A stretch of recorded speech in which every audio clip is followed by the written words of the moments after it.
Accountancy, ये word में और बुक कीपिंग में क्या डिफरेंस है? तो बुक कीपिंग में इतने ज्यादा मतलब स्किल्स की जरूरत नहीं होती। एक सिंपल जिसको नॉर्मल सी कैलकुलेशन आती है, हिसाब किताब आता है, मतलब एडिशन, सब्ट्रैक्शन, मल्टीप्लिकेशन, वो अपने मतलब बुक्स खुद मेंटेन कर सकता है। उसको ज्यादा बड़ा काम नहीं है तो वो अपने हिसाब से बुक्स रख सकता है।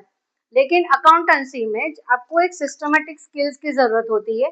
जो सीए वगैरह करते हैं वो अकाउंटेंसी होता है। अकाउंटेंसी में हम क्या करते हैं कि सारे जो भी ट्रांजेक्शन्स है, जो भी डील्स है, जो भी हमने लिखा है, स्टार्टिंग फर्स्ट तो है जो बुक कीपिंग से के माध्यम से ही होता है, जर्नल एंट्री जिसको बोलते हैं।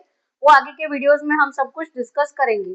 लेकिन मैं ये आपको एक एक टर्म्स के मतलब बता रही हूँ जिससे आपका जो कंसेप्ट है वो क्लियर होता जाए। तो अकाउंटेंसी में हम क्या करते हैं, जो बुक कीपिंग में जो नॉर्मल सी एंट्री की है, जो हिसाब किताब लिखा है, उसको हम इंटरप्रेट करते हैं इन अ स्किल्ड वे, सिस्टमेटिक वे, कि कौन से ट्रांजेक्शन्स कहाँ पे आएंगे।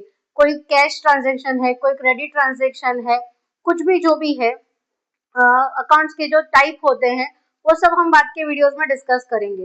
तो अकाउंटेंसी का मतलब क्या है कि हमने जो भी हिसाब किताब रखा है उसको सिस्टमेटिक वे में इंटरप्रेट करना, क्लासिफाई करना, कि कौन सी चीज कहाँ लिखी जानी चाहिए, कौन सी चीज कहाँ पे आएगी, उसका हम एक प्रॉपर डेटा तैयार करते हैं।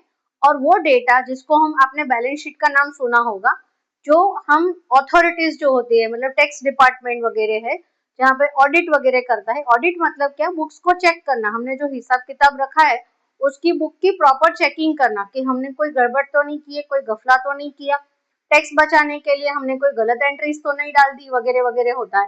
तो हम वो जो टैक्स अथॉरिटीज होती है, टैक्स डिपार्टमेंट जो होता है, वहां पे हम सबमिट करते हैं। तो वो अगर सिस्टमेटिक वे में होगा तो उनको वो चीज देखने में आसानी होगी। तो उसको, वो जो सिस्टमेटिक तरीके से हमने जो लिखा है, जो बनाया है, उसको अकाउंटेंसी कहते हैं। As simple as that. तो बुक कीपिंग और अकाउंटेंसी में क्या फर्क है?